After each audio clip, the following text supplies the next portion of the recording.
Los Beatles vuelven a estar de moda, pero qué digo, si nunca han pasado de moda. Hoy hacemos una aproximación a los chicos de Liverpool de la mano de todo un experto. Es Jorge Gil Zulueta, musicólogo e historiador, que nos va a hablar un poco sobre la importancia social e histórica que han tenido los Beatles. ¿Por qué nunca han pasado de moda, Jorge? Bueno, es una buena pregunta porque precisamente esta conferencia versa un poco sobre eso. ¿Por qué un fenómeno que ha pasado ya 50 años aún no han pasado de moda? Es una pregunta, sería muy largo contestar, pero en realidad es porque han creado un pozo de genialidad en la cual se han destacado ya como un canon interpretativo y educativo también en la música, ¿no?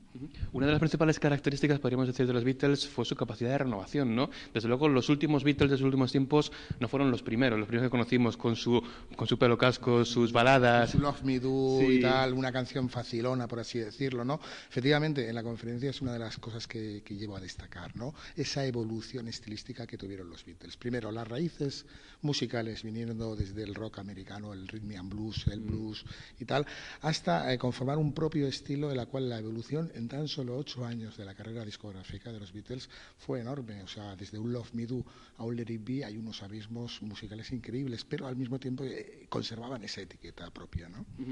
Se suele diferenciar entre los que son, se suele preguntar, ¿tú eres de los Beatles o de los Rolling, no? Suele marcar mucho un poco el aspecto sociológico de cada persona según se decante, ¿no?, por un lado o por otro. ¿Qué significa ser de los Beatles y qué significa ser de los Rolling, Jorge? Realmente nada. Yo soy un gran contrario, por así decirlo, a esa dicotomía que intentan imperar. Ten en cuenta, primero de todo, Beatles y Rolling, Mick Jagger y John Lennon eran amigos de batalla, ¿no? Realmente lo que pasó es que también hubo aquí, entra en juego la industria discográfica. Les interesaba presentar a los Rolling como los chicos malos y a los Beatles como los chicos buenos. Los Beatles, no tenemos que olvidar que su carrera en Hamburgo, anteriormente a ser famosos, se comportaban de una forma bastante Rolling, por así decirlo. Por lo tanto, entendemos que es un poco el interés discográfico de diferenciar dos productos comerciales, porque la música pop no deja de ser un producto comercial, que de luego que tiene su valor estético, ¿no? Y por otra parte sí que hay una diferenciación en las raíces compositivas de ambos grupos. Los Rolling se tiraban más al rhythm and blues y los Beatles bebían un poquito de fuentes muy diversas, desde el rhythm and blues mismo, blues, rock, baladas norteamericanas y todo esto, ¿no? Nos comentabas un poco el valor sociológico que tienen los Beatles y la manera de influir, bueno, iba a decir en los músicos hoy en día, pero yo creo que en la gente de la calle, porque ¿quién no conoce los Beatles, no, Jorge? Bien, ten en cuenta que también han pasado generaciones y últimamente sí que notamos esto de que sí, al chaval de 12 años le preguntas los Beatles y tiene una vaga idea, pero están escritos en los libros, ¿no? La historia del fenómeno Beatles, ¿no? Pero sí que van trascendiendo cada generación, realmente. ¿Tú crees que estudiaremos dentro de unos años en música a los Beatles como ahora podemos estudiar a Mozart o a cualquier compositor clásico? De hecho, ya existen ya empezado, asignaturas, ¿no? En Estados Unidos hay asignaturas que versan sobre los Beatles.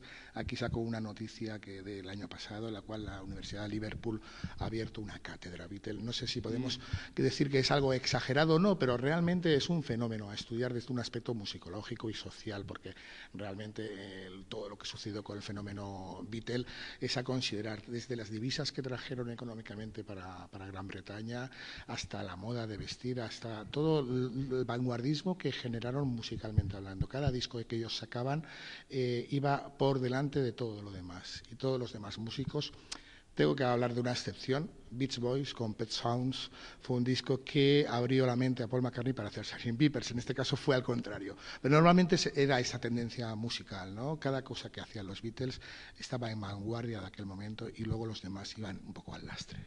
Hablemos de mitos. Suele culparse mucho Yoko Ono de la separación de los Beatles. ¿Hasta qué punto podemos culpar a esta mujer? No, culpar, pienso que no. Fue un factor más. Pero un factor más no solo Yoko Ono, sino cada uno de los Beatles al mismo tiempo era una entidad personal, individual, lógicamente.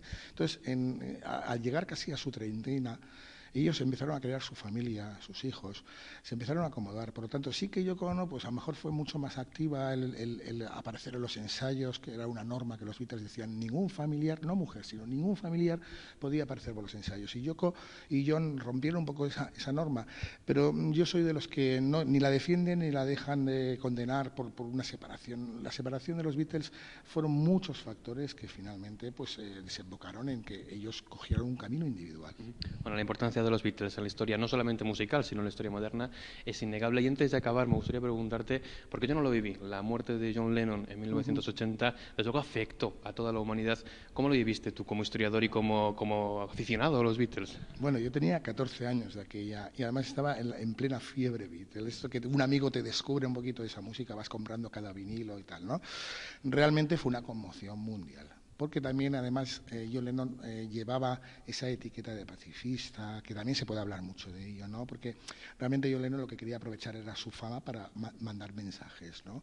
Luego, que él fuera muy o poco pacifista, pues habría que ponerlo un poco, no en duda, pero debatirlo, ¿no?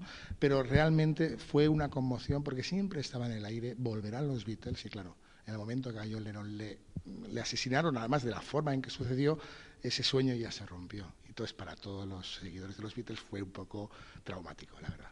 Pues para quien no conozca a los Beatles, Jorge, vamos a despedirnos. Recomiéndanos un disco para redescubrir a los Beatles.